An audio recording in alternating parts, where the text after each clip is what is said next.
Hey guys, what's up? Welcome back to the Potter Podcast this week, and I have got a great conversation to engage in with you guys and to share with you. Lots of information.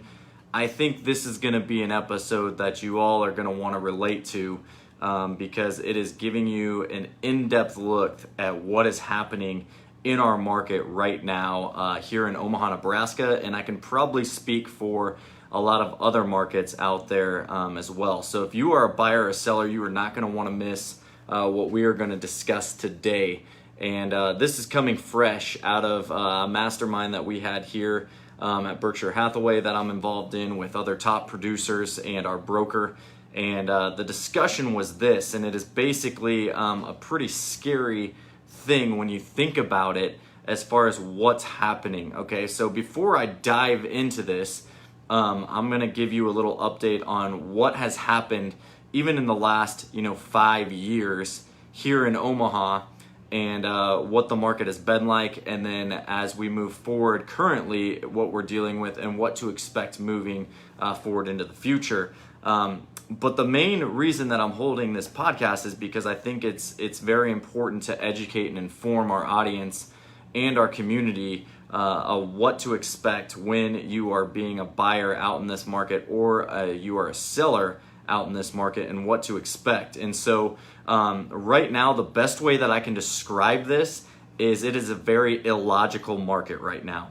And what I mean by that is you hear people talking about this being a seller's market and, which is true.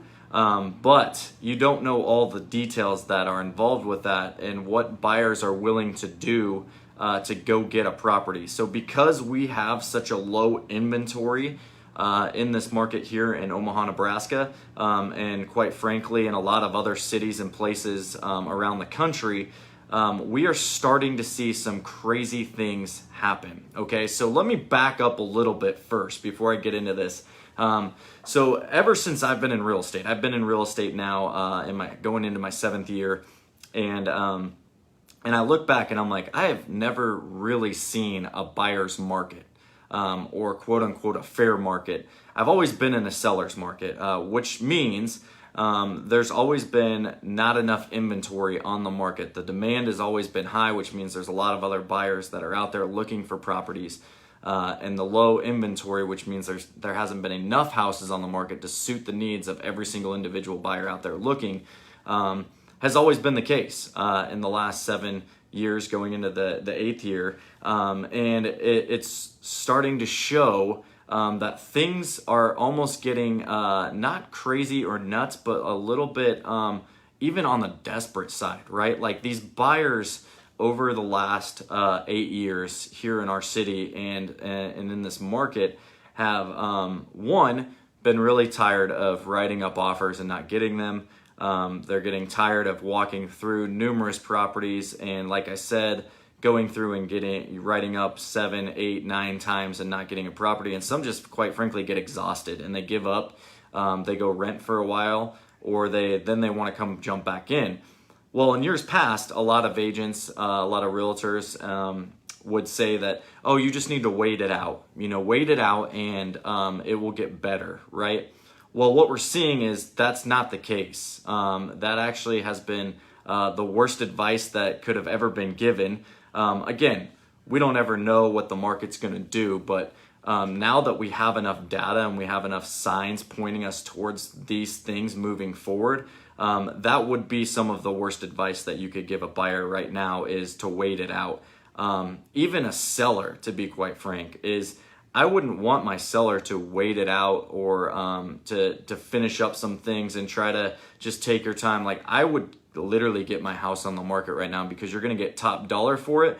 You're also going to get some illogical buyers that are going to start writing up some crazy offers on the house. So let me get into this a little bit. So here is what we are seeing as it pertains to the current market right now here in Omaha, and then also in some places in the country, as I've talked with other people. But it's crazy nuts. And here's the reason why is there's just quite frankly not enough houses on the market for the buyers that are out there. Now, what has caused this? Well, I think what has caused this is one, obviously the low interest rates, right? Like over the years, the interest rates have been pretty low. This year, we've seen interest rates get at a historic low. I've got some people that are getting locked in at 2.75 right now, which is crazy for an interest rate. That's the lowest I've ever seen it. So you've got a lot of people that want to take advantage of that, right? So again, more people going to get pre-approved, more people wanting to buy houses. Now you still have the problem of having a low shortage of houses that are on the market. So more and more buyers are getting pre-approved, less and less houses on the market, creates this craziness and this illogical sense per se as you start thinking about some of these offers that are coming in on properties. But let me go out and say this before we start getting into some of these things. Regardless of whether or not you agree with me or you think that it's smart or wise or any of those things to do some of these things, I'm just laying out the facts. I'm laying out what buyers are doing right now in this market to go get houses. And so a lot of you might say, well, that doesn't make any sense. The seller paid this amount for this house 2 years ago or 3 years ago. There's no way it's worth this much. Well, there is a way that it's worth that much, because if a buyer is willing to pay that, then it's worth that much, right? Yes, it still has to appraise, but if you've got numerous buyers that are willing to pay $15,000, $20,000, $25,000, $30,000 over the asking price, which is what we're seeing in this market, then that's what the house is worth, because that's what a buyer is willing to pay for it. So you've got this supply and demand, and it's causing these people to go out there and write, in some cases, what we would say is illogical, but it's actually very logical in what you would have to do to go get the house. I hope that makes sense. So as an agent, as a buyer's agent especially, we've got to be educating you, the clientele, of how and what is going on in the current market. And if you're going to go get a house, these are the things that you're going to have to do. So let me break down some of these things for you. So, 2 years ago, no one really heard of an escalation clause, right? Like 2 years ago, there were very few agents that were using an escalation clause. If you're not familiar with an escalation clause, basically states this. If, let's use an example of 175 that a house is listed, you've got a buyer that really loves the house, that wants the house, knows that there's going to be multiple offers on the house, and so they say, hey, we're willing to pay up to $190,000 for that house. So you write up the escalation clause that you're willing to go up to 195. You'll pay an additional $1,000 over the highest paid price that another offer is willing to come in, up to 195 or whatever that amount is that you agreed upon. So for example, let's say that there's 8 offers that come in on the house, and you've got somebody that was going to go 180, and you got another one that's going in at 183. You've got another one in at 190. And then you've got a couple others that kind of mix in with some of those numbers. Well, 190 was the highest that came in, right? But you have an escalation clause that says, hey, I'm willing to pay 195, and we'll pay an additional $1,000 to meet what the highest priced offer is on the table up to that amount. So in your case, if you did that, you would pay 191, right? Because 190 plus an extra $1,000, so you're going to meet that other high offer. And then you're going to pay another $1,000 on top of that, 191. There's your escalation clause. So you don't necessarily pay 195. You're willing to go up to that, but you don't always have to pay that. Well, now times have changed, right? So now we're starting to see escalation clauses go anywhere from $10,000, $15,000, $20,000, $25,000 over the listing price because of the multiple offer situation. But a new thing has happened, and what we've started to see is contracts come in with no cap, which means there's a buyer out there that says, I'm willing to pay whatever it takes to get this house. So take the highest price offer that you get, and I'm willing to meet that and match that and pay an additional $1,000, $2,000 for it, which is crazy, right? Like we think about that and we're like, that's just nuts. That's crazy. Well, it seems illogical, but it's actually logical. If you're a buyer that's been out there riding on a house 6, 7, 8 times and you haven't got one, you're finally tired of playing the game of being in competition with all these different offers. And if you're really in love with the house, that's an option that you can do, and that's an option that we're starting to see. So now we're starting to see escalation clauses that don't have a cap on it, which again seems illogical, but it's actually happening. So you can't sit there and say that, well, I would never do that. Well, you may never do that, but if you really want a house, you might have to do that because that's what other people are doing to compete. So another thing that we're seeing is we're seeing inspections getting waived. Like pretty much on every, I would say 90% of the contracts that I get when I'm representing the seller nowadays, if there's multiple offers on that property, you might as well waive the inspection because in most cases, there's going to be at least 3, 4, 5 offers that come in that are going to waive the inspection, that are going to say, hey, listen, we're just going to waive that. We're not even going to get an inspection. Now, is that something that I would recommend doing? Not necessarily, because I think it's always wise to get an inspection on your house. But I will say that, if that's something, if you want to set yourself apart from the other offers right up front outside of the escalation clause, not getting an inspection is going to do that for you. Like they're going to take all the offers, the agent's going to take all the offers and say, okay, here's 5 offers over here that are asking for an inspection. Here's 6 over here that are not. Let's take a look at these 6 because that benefits you as a seller, right? You don't have to worry about the repairs or fixing anything because now somebody's willing to take the house as is. Which again, seems illogical, but it's basically what's happening now in this market. Here's another thing that seems highly illogical, but it is happening as well, and that is people that are willing to pay the difference on the appraisal when it comes back. So for example, let's go back to this other house. Let's say that we go up and we say, hey, we'll go up to 195. We agreed to that price at 191, like we said previously here just a few minutes ago. And let's say the appraisal comes back at 185, right? There's a $6,000 difference between 185 and 191. Well, what buyers are saying is, hey, that's okay. And because we want this house so much, we're going to pay that difference at closing. So now they're paying their closing costs, right, that they need to bring to the table, their down payment, and now they're bringing an extra $6,000 to the table because they're paying that difference in the appraisal, which is crazy. And in a lot of cases, as this would happen in the past, buyer and seller would renegotiate price. It would come back down, and now the price that was agreed upon is 185. But in the case with this situation, if the seller's got multiple offers, and they went with your highest offer, willing to go up to 191, the seller wants to net 191. So how are they going to do that? They're going to counter back, or they're going to say, hey, the buyer's going to pay the difference if that appraisal comes back lower.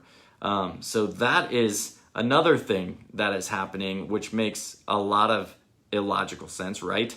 It doesn't make very logical sense to do that, but it is happening. And you need to be aware of that as a buyer. You need to be aware of that as a seller too, that you have that play in your back pocket if you have multiple offers on the table. The other thing that we're starting to see a lot more of is buyers are basically paying some of the seller's closing costs, if not all of the seller's closing costs. So if you don't know this, a buyer and a seller both have closing costs that they pay at the end of the day at closing. So a seller's closing cost could be anywhere from, I don't know, $6,000, $10,000, $15,000, depending on the price range of the house and all those different things involved and what was negotiated. But there's some buyers out there that are saying, hey, it doesn't matter what that cost is, we'll pay it all. We'll pay all of the cost for the seller so they net more money and we get the house that we want. Again, seems illogical, right? But it's actually happening. And that's what the crazy thing is with this market and what we're seeing. And so, backing up to what I was saying earlier, a lot of people were like, well, just wait. Like before, a lot of people were telling buyers, like, just wait, this market will slow down, whatever. Well, now those people have lost out on thousands of dollars in equity that could have been into their house if they would have purchased 1 or 2 years ago. Because what we're seeing is by waiting, you're going to pay more. You're going to get maybe a lower interest rate, but now something that was available at 170 2 years ago is now selling for 195 or over 200. And so by waiting, now you're paying $30,000 more for that property, when you could have bought it at 170, 175 2 years ago, and now you could have had $25,000, $30,000 of equity into it. Does that make sense? Hopefully that makes sense for you guys listening. And so waiting is no longer something that I would ever recommend, because we're starting to see this trend now where there's no guarantee that by waiting things are going to change or things are going to shift. So you need to be aware that playing the waiting game may not necessarily work in your favor. Let me speak to the seller in that instance too. Like, obviously, as you're listening to this, and if you're thinking about listing your house or selling your house, the common sense thing to do would be, let's get our house on the market right now, because this is what's happening. This is what we need to leverage and take advantage of. And then if you're going to purchase a new house, right, you can go get locked in at a lower interest rate as well. So you can kind of win on both sides. Yes, you may pay a little bit more, but understanding what the market's been doing the last 7-8 years, you can start to see that, like, hey, if we wait to purchase, we're going to pay more anyway. So let's purchase now. Let's start building that equity back into this house.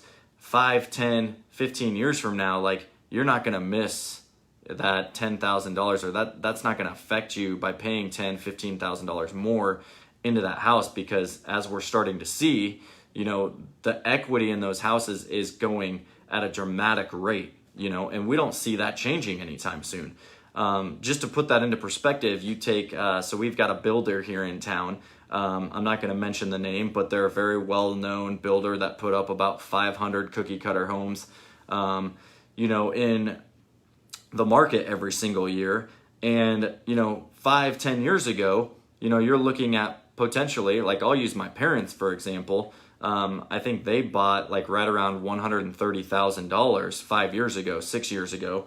And now you look at it and it's like, you could sell that house for $200,000 or more, because that's the demand for the market and that's what's happening. And then as you fast forward, that same builder isn't building anything under $220,000 right now. In most cases, that builder now, so just in 5-6 years, that builder is building that same house probably into that 260, which seems crazy to think about. But they're around like that 260 mark if you finish the basement, or you do something like that, which is nuts, just to think about. But like as building materials go up, as COVID obviously hits, as labor is definitely affected by this, and people helping out, and like you have to start paying more for certain things. And so that drives the price of new construction up. And so those are the things that you need to be aware of, especially, and watch as you're somebody that quote unquote maybe waiting it out, may not be the best option for you. And even if you're thinking about building, right? Like I just met with a builder this morning with some clients, and we were talking about this, and I said, realistically, the price that you're giving today, if my people were to wait, 6 months, 12 months down the road, how much will that price increase? And there is a good chance, he said, that price is going to increase based off of labor, based off of materials, based off of things that have slowed down. If you don't know this, like there's some manufacturers out there, people don't think about this sometimes, but when you're dealing with new construction, like there's manufacturers out there where factories have been shut down, right? So like lumber, carpet, cabinets, different things like that. Like as those things shut down and those things get put on hold, that obviously is going to stop or slow down a build, right? And then that's going to prolong those things before they get fired back up again. And once they get fired back up again, that could cost some money, right? Because now you were expecting to close at this date, and now you're not closing for a couple months later. We've been talking about our clients that have home warranties and different things like that, where you've got the HVAC companies where their AC goes out or something like that. You call that home warranty company right now, and your AC goes out. They're not getting over there tomorrow. They're getting over there like a week, 2 weeks from now to fix that thing. One, because they're just so backed up. Two, they might have to order the parts because they don't have them on hand. And then in order to get those parts shipped here, it's taking a lot longer, right? So we're starting to see, and then the other thing is these these companies or these factories that have shut down, they're not building more. So right now, I just heard the other day that like some of these HVAC companies are at like 50% capacity right now. So if you need a new HVAC, you're going to be waiting a little bit, and you're going to probably be put on a wait list. So all of these factors are happening, right? Like in our current market. So it doesn't matter buying, selling, building, all these things are being affected by what's been taking place with COVID, and then what's been taking place with supply and demand and those different things. So there's a lot of factors happening right now. I think, obviously, I think we can all agree that COVID has definitely played a part in just people's psychological things as well. And so you play into that, you play into like schools being, are they going to be open? Are they going to be closed? People working from home, like all these different factors, right, have taken place. And so our country is starting to look a little bit different. Our cities are starting to look a little bit different as it relates to some of these things. And it's all having an effect on what's taking place.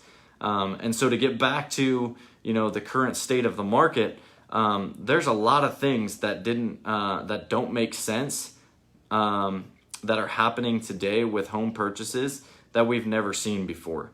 But you have to be aware, like just because it doesn't make sense, right, doesn't mean that it's not happening or that it's not logical to do that. Because if you're going to go get a house in this market today, you're going to have to be willing to give up something. You're going to be having to pay a little bit more on something. That's just the reality, right? And if you're a seller, you better be eating this up. Like, this isn't going to last forever. It's been lasting. A seller's market has been going on, like I said, for the last 8 years. But something like this, I don't foresee happening long term. But if you're somebody that's like, well, we've been thinking about selling, or like get on that bandwagon right now and get your house on the market, because you have all the leverage in the world. You're probably going to get more than what your house is listed for. You're probably going to get contingencies waived. You might even get your seller's closing costs paid, or a portion of those paid. There's a lot of things. And basically, you have all the leverage in the world. You want to close later? Guess what? You can probably close later because you have that leverage, right? If there's 10 other offers on the house, people are going to be willing to have to wait it out or go rent a couple months in order for you to do what you want to do as a seller, because they're all waiting on you, because you have what they want, right? You have a product that everyone is trying to get their hands on. I know this may be a weird situation, but I guess illustration as it comes to mind, but I think back to, when, to kind of put this in perspective and give you a vision and whatever, maybe it's a bad illustration, and I apologize if it is, but I think back to think around Christmas time, right? And you think about some of the hottest products that are coming out. And now this may not apply today because you can buy a lot of stuff online and things like that. But back when I was a kid, people would go crazy at Walmart, trying to get their hands on that product. Or take Black Friday, for example, right? Like, people go nuts and they go crazy because there's a small number of product that everybody wants. And so people show up early and people line up and wait hours, and then they get in the store and it's like madness, right? Like, it's just this mass of people that come in diving for those products or trying to get their hands on it and running away from everyone else in the mob. Like, that's literally the picture that I have right now of our current state of the market. Like, it's literally like there's a house that pops up and you got a mob of people that are just running to it. Like, it's not crazy for me to take somebody out there to a house, especially if I'm in the price range of, 120 to 300 right now. It's not crazy to basically go to a showing and see 2, 3, 4, 5, 6 other agents there showing the property or waiting to show the property while we go in and out. Like, that's just the reality of what's happening. And so we're not only seeing this, in those lower price ranges, but we're seeing this, we've talked to other agents where they're in the 4, the 5s, the 600s, and they've got multiple offers on their property. So it's happening. Another thing that I'll speak into and why maybe that's happening, especially in the luxury real estate, is you can't buy a pool anywhere. You can't go, we just had friends that literally drove to Ohio to a Walmart there to get a pool for $300 and drive back because they couldn't find one anywhere else. That, like, think about that for a minute. Like, drove to Ohio to get a pool. Like, that's crazy, right? Maybe. But, like, they wanted a pool for their family, and they went at all costs to go get that pool. And so all these pool companies, even hot tub companies right now, like, they're saying, hey, we're being pushed back quite a bit of months here because of the demand that everybody is trying to get a pool because of COVID, right? Like, nobody can go to a swimming pool.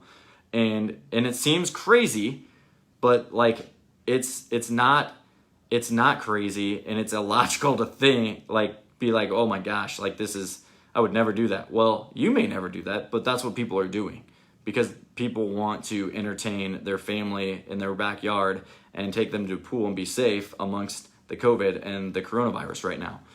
So as things change, right, as environments change, as different things change, you've got to be willing to adapt and change with it, or you're going to be left in the dust. And so when I go back to the luxury market and talking about pools, like, if you have a pool in your backyard and you're in that 600 plus, 700, 800, 900 plus, like, we're starting to see those houses fly off the market as well because people want a pool, right? Seems crazy, especially here in Nebraska. Like, in my mind, I'm like, okay, that's great, but, like, you get to enjoy that pool like 4 months out of the year. You know, like, it's not that big of a deal, but for some people, having 4 months in the backyard with their kids during the summer while they're at home, having to stay at home and work from home, like, pool sounds like a really good idea right now.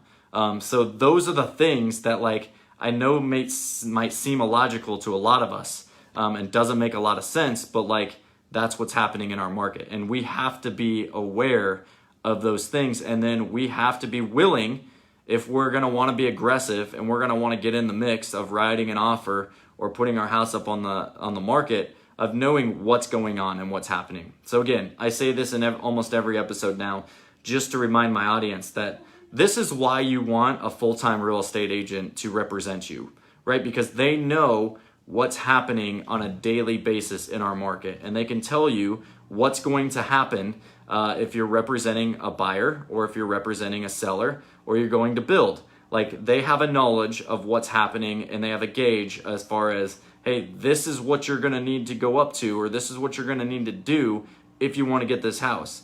I use the term, like, if you want to be aggressive, we got to go be aggressive, and we got to go get this thing. So that's the thing. Like, if we're not going to be aggressive, we're not even going to waste our time to go put in an offer, because it's not going to be worth it. We've got to be aggressive, and we've got to make sure that our offer stands a chance. And so, are there things that we can do? Yes. There's things and secrets that we can do that our team does that I won't share here on this podcast, obviously, because those are things and some things that we use to our advantage. But I just shared a lot of things with you in this podcast about what you need to be ready for as a buyer in this market and what you need to be thinking about. And if you're not willing to do some of those things, then maybe it is best for you to wait, because you won't ever get a house. And let me put it this way too. Like, a question that I get asked a lot is, you know, we just want to find the perfect house. The reality is, I know it's going to hurt to hear this, there's no perfect house. There's no such thing as a perfect house. So if you have in your mind that you're going to wait for this perfect house to come along, it's not going to happen. Okay? There's no such thing as a perfect house. There's always going to be things or issues with it that you're going to need to fix or replace or repair. There's no such thing, like, even if you build your house, right? Like, a year later, you're going to be like, oh, I wish I would have done this, right? Like, it's not the perfect house anymore. Like, there's no such thing as a perfect house. So if you're somebody out there thinking about that, please erase that from your mind. You need to find something that you can see yourself being in, raising a family in, living in, and that you're going to be comfortable in and happy and joyful to be in that place. Don't be stretched, but, like, if you can walk into that house and be like, this is home, this is what I want, then you need to get ready and strap up and be ready to basically go to war and get prepared for battle, because that's what it's going to take in this current market. And there's different strategies that we can use, and we can discuss that once that time arrives. But I hope this has answered some of those questions for you guys. I know that this is something I wanted to put out there, especially because it's right off of a meeting that we just had at our office with other top producers and a conversation we had. So I wanted to share that with you guys, keep you updated. let you know that this is what you need to expect moving forward. And I would say time frame, I think it's safe to say that at least to carry out the rest of this year is what you need to expect. Now, what does next year hold? I don't know. And that's why if I'm a seller, I'm getting my house listed right now. And if I'm a buyer and you want to take the risk of waiting it out, I still don't know if I want to get in the game right now if I'm a buyer. Even if it takes 3 or 4 times to get the house, I want to get in the game because I want to take advantage of the low interest rates. I want to take advantage of getting some equity going in my house before this year ends and into next year, so I'm not paying even more money for that home. So I hope that makes sense for you guys. Love you guys. I appreciate you guys listening. And, I'm super excited to continue on this podcast for you guys to inform you, educate you, and help you throughout this process. And even if you're just someone who likes to tune in and listen and stay updated with real estate, I appreciate it. Thanks for following the Potter Podcast. Thanks for watching live, guys, as some of you do with Facebook. I appreciate the following. And if you guys have any questions or suggestions or opinions or things that you want me to discuss moving forward, let me know. Comment below. You can obviously text me, call me, hit me up on our website, things like that, as far as where to find us and where to share some of those questions, and then we will address them in a future podcast. So with that being said, guys, thank you so much. Have a great day. We'll talk to you soon. Have a good one.